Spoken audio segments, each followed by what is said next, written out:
Gaza पट्टी में operation all out शुरू। ईरान, सीरिया, तुर्की, जॉर्डन, लेबनान और मिस्र को लग रहा था कि इजरायली सेना जमीन पर जंग करने से डर रही है, लेकिन गाजा युद्ध के ठीक 20 दिन बाद इजरायली सेना ने ऐसा सर्वनाश गाजा में मचाया है कि अब तक गाजा में हमास के 25 से ज्यादा टॉप कमांडर मारे जा चुके हैं, जबकि लेबनान बॉर्डर पर हिजबुल्लाह के 48 से ज्यादा लड़ाके मारे जा चुके हैं। हम आपको दिखाने जा रहे हैं कि कैसे इजरायल ने गाजा पट्टी के उत्तरी इलाके में जमीन, आकाश और समंदर के रास्ते हमास लड़ाकों को रौंदना शुरू कर दिया है। हम आपको ये भी बताने जा रहे हैं कि क्यों प्रधानमंत्री नेतन्याहू ने कहा कि गाजा में दूसरे चरण का युद्ध शुरू हो चुका है और अब इजरायल की आईडीएफ ऑपरेशन ऑल आउट से पूरे गाजा में मौजूद हमास लड़ाकों को जमीन में जिंदा ही दफन करने लगी है।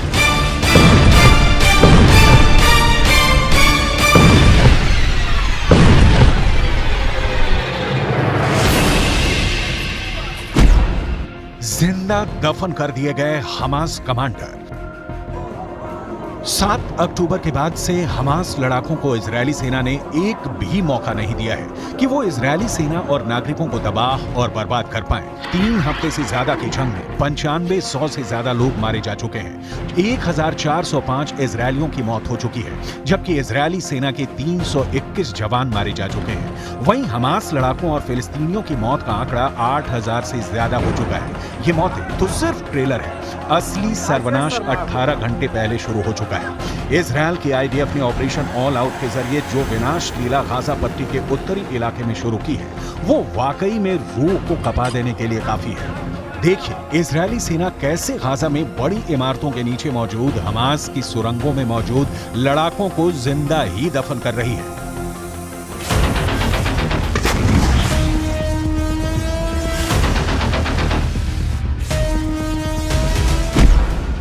गाजा पट्टी में ऑपरेशन ऑल आउट शुरू। इजरायल की एयरफोर्स ने गाजा पट्टी, वेस्ट बैंक में 30,000 के करीब बड़ी इमारतों को कारपेट बॉम्बिंग के जरिए मिट्टी में मिला दिया है। आईडीएफ के दावों के मुताबिक इमारतों के नीचे मौजूद हमास की सुरंगों में मौजूद हमास लड़ाके जिंदा ही दफन होने लगे हैं। जैसे इजरायल के F-16 और F-35 फाइटर जेट बम और मिसाइलों से इमारतें उड़ाई जा रही हैं, वैसे ही इमारतों के नीचे मौजूद सुरंगों पर बिल्डिंग का मलबा कब्र बनकर गिर रहा है। हमास के सामने दिक्कत यह है कि अगर वो सुरंग से बाहर आते हैं तो इजरायली सेना पिन पॉइंट से सीधे बम उस पर दाग देगी, और अगर वो सुरंग में रहते हैं तो तबाह इमारतों के नीचे मौजूद सुरंगें मलबे में दब रही हैं।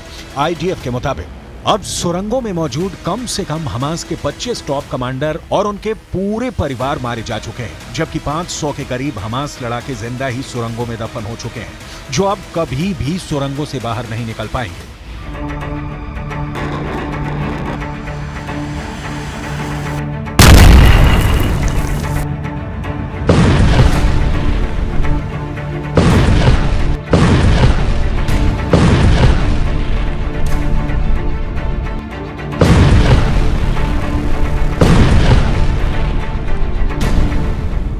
והמלחמה על פי תוכנית. אנחנו מרחיבים בהדרגה את הפעילות הקרקעית ואת היקף הכוחות שלנו ברצועת עזה. הפעילות מהקרקע מורכבת וכוללת סיכונים גם לכוחותינו. נעשה כל שביכולתנו מהאוויר, מהים ומהיבשה על מנת להבטיח את ביטחון כוחותינו ולהשיג את מטרות המלחמה. F-16, F-35 ने चीर डाला गाजा। 41 किलोमीटर लंबी और 10 किलोमीटर चौड़ी गाजा पट्टी में पिछले 18 घंटे से इजरायली वायुसेना ने 150 लड़ाकू विमानों से अंधाधुंध बम और मिसाइलें बरसाई हैं। 26 से 28 अक्टूबर के बीच आसमान से फाइटर जेट और जमीन से इजरायली टैंक और तोपखाना हमास सुरंगों पर सीधा हमले कर रहे हैं। खबर आ रही है कि आईडीएफ ने ज़ोहोर अद-दिक में टैंकों से भीषण हमला किया है। इसके अलावा गाजा सिटी, अल जदीदा, रीमाल, शाती रिफ्यूजी कैंप, जबालिया पर टैंकों, तोप, बख्तरबंद, रॉकेट से इजरायल ने कम से कम 800 हमले किए हैं। इजरायल के F-16 और F-35 फाइटर जेट ने गाजा को लगभग चीर डाला है। तबाह इमारतें और मलबे से लाशें निकालते फिलिस्तीनी लोगों को इजरायल के ट्रिपल अटैक का सामना करना पड़ रहा है।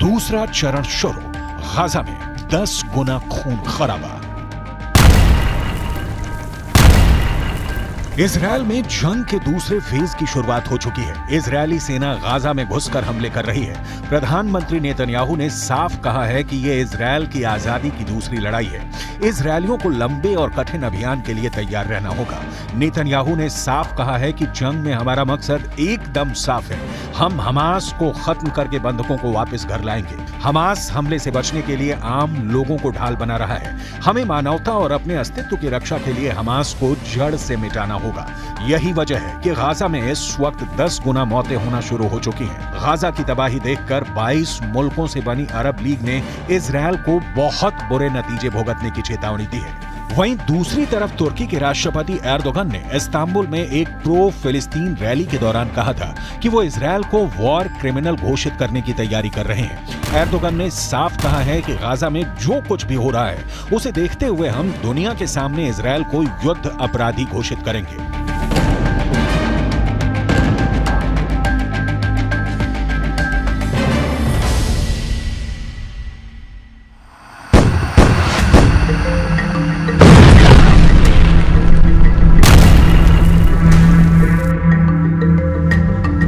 आईडीएफ ने दावा किया है कि हमास आतंकियों की लोकेशन ट्रेस करके उनके ठिकानों को तबाह कर रहे हैं। उधर पश्चिम मीडिया की रिपोर्ट के मुताबिक इजरायली सेना ने नॉर्दर्न गाजा को जंग का मैदान घोषित कर दिया है और लोगों से गाजा छोड़ने को कहा है।